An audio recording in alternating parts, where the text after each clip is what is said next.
राजस्थान के एक कोने में बसा था गांव भूतगढ़। एक सूना, वीरान और डर के साए में डूबा गांव।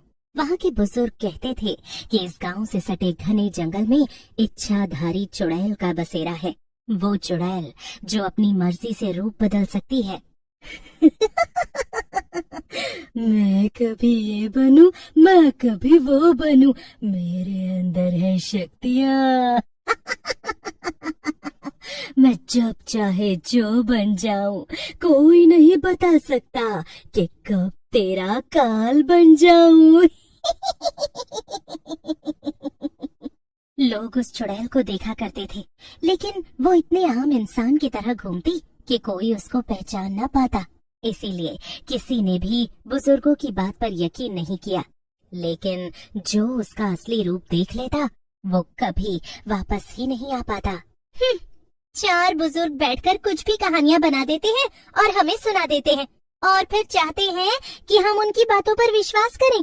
कहीं सुना है इच्छाधारी चुड़ैल का नाम? ऐसी कोई चीज होती भी है? इनके पास टॉपिक्स ही नहीं होते तो कुछ भी बात करते हैं। वही तो, मेरे दादू तो ये भी कहते हैं कि उन्होंने जवानी में शेर को मारा था, पर ऐसा सच थोड़ी हो सकता है। मीना और शीतल अपने घर के बुजुर्गों का मजाक बनाते हुए रास्ते से जा रही होती हैं। तभी उनको जंगल से आती हुई एक लड़की दिखाई देती है। वो लड़की इतनी सुंदर होती है मानो कोई परी हो। उसे देखकर शीतल मीना से बोलती है, यार वो लड़की देख, कितनी सुंदर है, कहीं यही तो वो चुड़ैल नहीं है? तू भी ना हर चीज का मजाक बना देती है, किसी दिन ये मजाक हमें डुबा देगा। ये बात सच थी, लेकिन गांव में किसी को ये यकीन नहीं होता सिवाय बूढ़ी दाई माँ के। उसका बेटा कई साल पहले गायब हो गया था और वो कहती थी, उसे चुड़ैल ले गई थी। मैंने उसके पैरों के निशान देखे थे, उल्टे थे उल्टे। वो ले गई मेरे बेटे को मुझसे दूर करके। मैं पीछे गई थी, लेकिन तब तक वो जा चुकी थी। वो चुड़ैल ही थी जो मेरे बेटे को ले गई। फिर कभी नहीं देखा मैंने उसको। लोग हंसते, लेकिन अंदर ही अंदर सब डरते थे।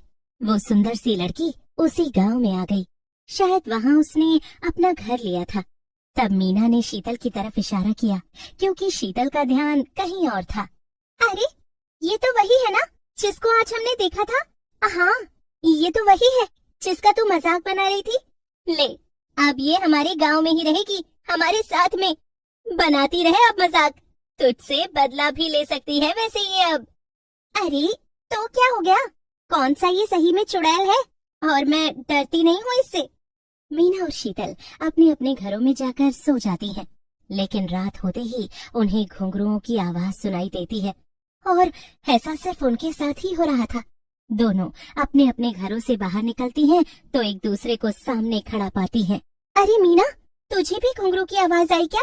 मुझसे तो सोया ही नहीं जा रहा है, इतनी तेज घुंघरू की आवाज के बीच में। हाँ यार, मुझे तो समझ ही नहीं आ रहा बाकी लोग कैसे सो रहे हैं। तभी वो सुंदर सी लड़की भी बाहर आई। इससे पूछे क्या, इसको भी घुंघरू की आवाज आ रही हो? तभी तो ये बाहर निकल कर आई है। सुनो, क्या आपको भी घुंघरू की आवाज आ रही थी? फिर वो लड़की उनके पास आने लगी, और जैसे जैसे वो पास आ रही थी वैसे वैसे घुंघरू की आवाज तेज होती जा रही थी। शीतल और मीना समझ गईं कि घुंघरू की आवाज इसी लड़की के पैरों में से आ रही है। आप रात को घुंघरू पहनकर क्यों सो रही हैं? आपकी वजह से हम सो नहीं पा रहे हैं। वो खूबसूरत लड़की अचानक से एक बहुत ही भयानक चुड़ैल में परिवर्तित हो जाती है। फिर शीतल की तरफ इशारा करते हुए पूछती है, देखो मेरे घुंघरू अच्छे हैं ना?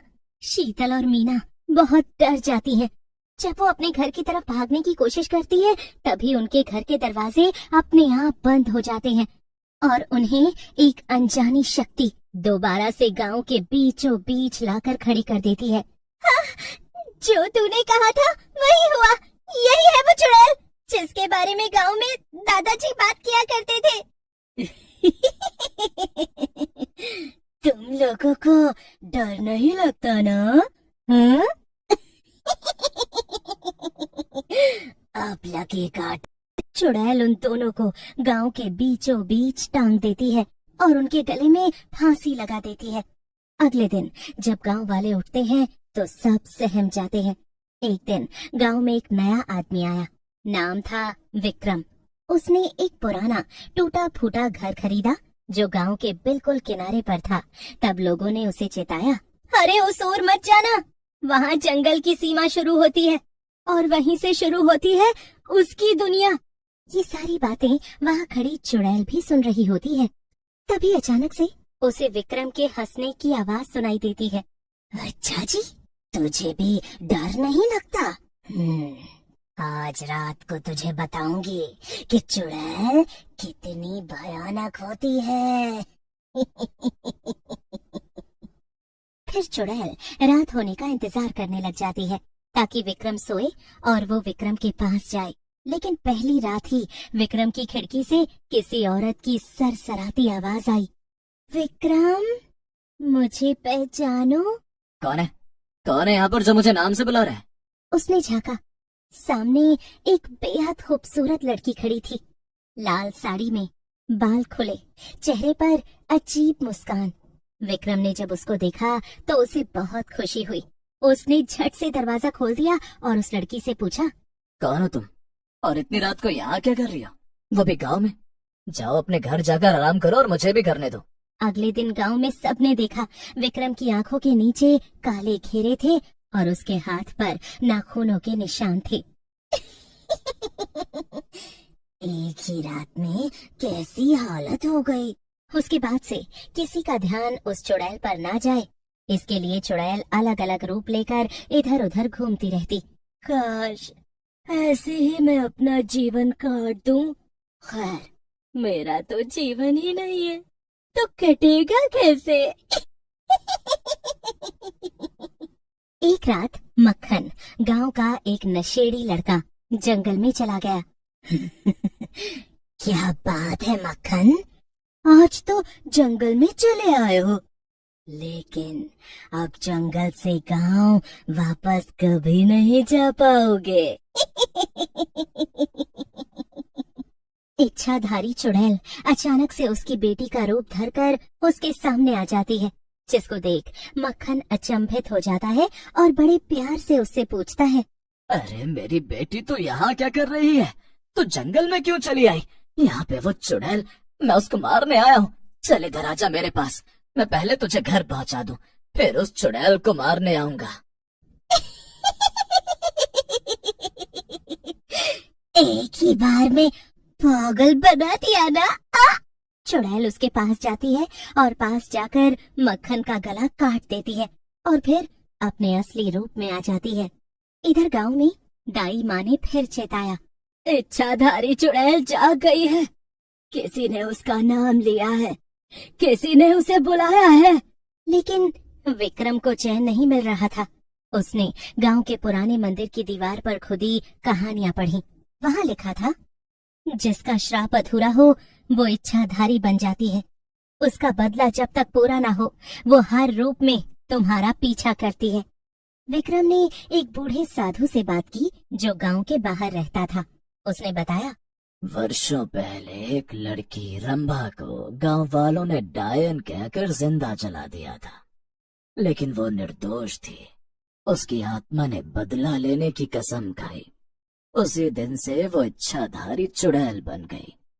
वो सब तो ठीक है बाबा, लेकिन वो मुझे क्यों परेशान कर रही है? क्योंकि तू उसी वंश का है जिसने उसे मारा था।